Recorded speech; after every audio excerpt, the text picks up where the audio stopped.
Hello and welcome back to another video. I'm Charlie and today I am super excited because we will be unboxing something I've been looking for almost 5 years now, probably longer than anything else in my collection. And it is a Macintosh portrait display. So, some background. So, when I used to live in Europe, I went to my first ever vintage computer festival, and it was pretty fun. And at the time, I wasn't extremely experienced as I am now, but it was still a very fun and enjoyable experience, and it really got me into vintage technology.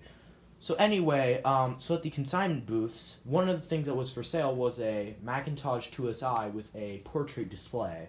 And when I first saw the portrait display, I thought it was the wonkiest, most incredible thing I've ever seen. And it's something I've been looking for a really long time since then, because I wasn't able to buy it. It was a good price, but I couldn't buy it because I was moving, I wouldn't be able to take it, the voltages might not work, and stuff like that. So I didn't buy it, and now I finally get to relive this dream of owning one with this, because I finally bought one on eBay. I've been looking for one for a while.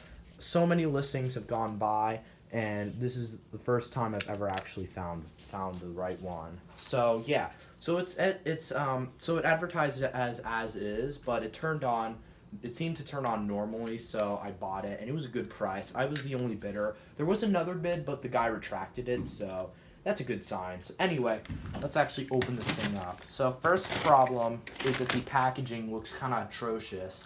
He says he double boxed it, which is what this might be, but it looks like he just used a box that went up to here, but the display was a bit bigger, so it went up to here. But anyway, let's actually open this up. See.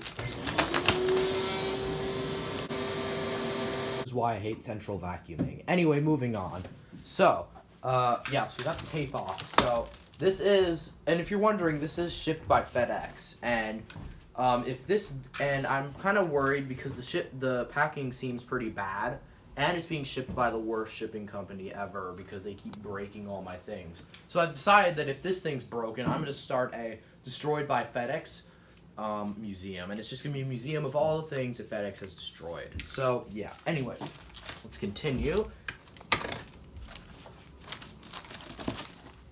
Alright. We got more tape. It's interesting packing choice instead of getting a larger box. Here we got a leaf from outside. Oh, I see. Alright, he double boxed it. So, this outer case is just a box. It's just one extra box, as you can see. That's pretty smart of them. Ugh.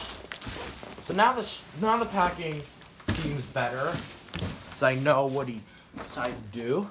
And I bet there's probably bubble wrap in here too, so let's actually open this up. So this is just a protective layer base. That was just a protective layer base display. Alright.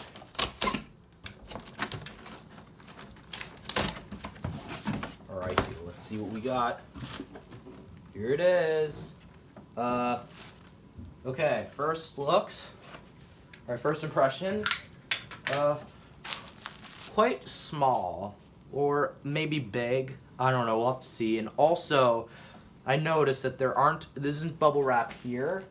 There isn't bubble wrap here. And there's like a really thin layer of bubble wrap. So, what I'm going to do here is I'm going to close this and turn it around.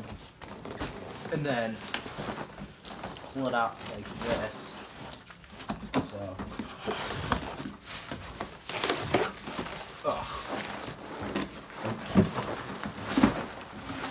alrighty.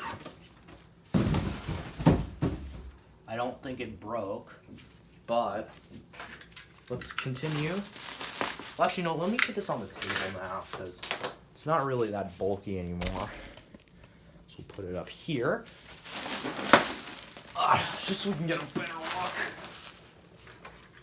But yeah, it is definitely smaller than I thought. I expected it to be a lot bigger. So, anyway. Cutting it open.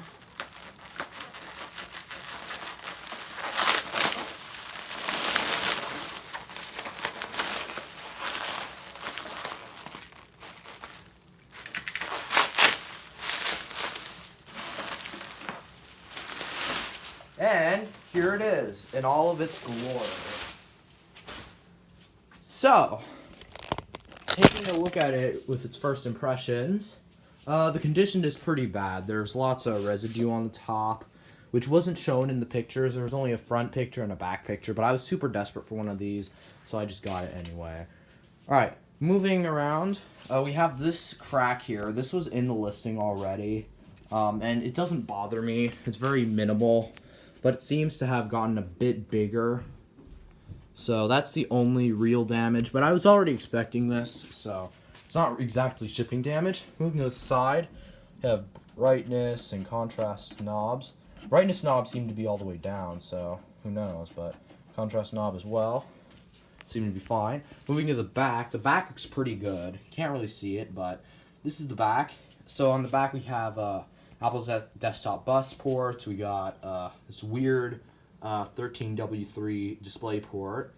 We got power in, power button, and whatever. And then there's nothing on this side, but seems to be undamaged, which is amazing. And yeah, this is it. So it's quite curvy.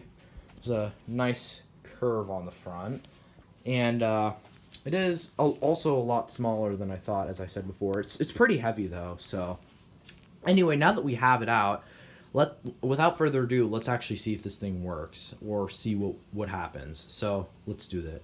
All right, let's try powering it on. 3, 2, 1. Alrighty, power's on, light comes on, here's something. It's just like a faint humming, which I guess is normal. The light comes on, which is nice. Can't really see it, but it's on. So usually what Apple monitors do is they just do this. They don't actually do anything unless you actually have unless you have something plugged in. So this comes to the question: what am I going to use with this computer? Well, the computer monitor. The computer I'm going to be using with this monitor will be the Macintosh LC. So you're probably thinking, hey, wait, isn't the LC broken? And yes, it is broken. It has a short power supply. So what I plan on doing in the future is ordering some capacitors and recapping the thing. So yeah, now that we know that I'm going to be using the Macintosh LC, I want to actually see what it looks like underneath. So, because there aren't really any pictures on the internet of that. So let's take a look. Yeah, it looks pretty good. The colors are a bit different. I don't know why. Probably just because the LC is a bit more yellowed, but otherwise, it does look pretty good. And I thought it would look worse, but honestly, it just looks like the LC is basically just a slimmer version of the 2SI, which is really what this display was designed for, and it does look pretty good. They do share the same design language, so the vents all look the same. I honestly think this was a pretty good buy. So yeah, now that we have unboxed it and tried it out, I think it's time to end the video, unfortunately. So that'll do it, and thanks for watching. Sorry this video was so short, but you will be seeing a lot more videos in the future involving the portrait display and the LC. I plan on doing some repair videos on the LC as well, especially recapping and anything else that eventually pops up. So yeah, that will do it, and thank you for watching. So goodbye. Just as a size comparison, here it is next to my Macintosh Plus.